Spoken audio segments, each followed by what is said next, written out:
Sayang man eh, tama na yan. Ito ang kainin mo. Salad. Salad. Ano? Talbos ng kamote yan eh. Salad din.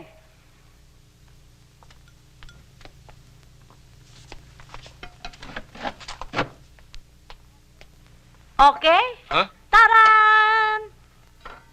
Aber, tingnan nga natin. Yung Malaking pagkain na isda yan. Ayan. Uy, mainit pa. Malaki nga. Libro namin yan ah. Libro!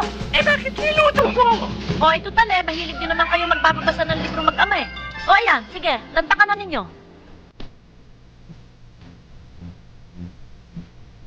Hoy, tumayo ka nga riyan, tumayo ka riyan. Ano na naman yung ginagawa mo, ha? Ito nga ako, nagbabasa nga ako eh. Sinabi ko na sa yung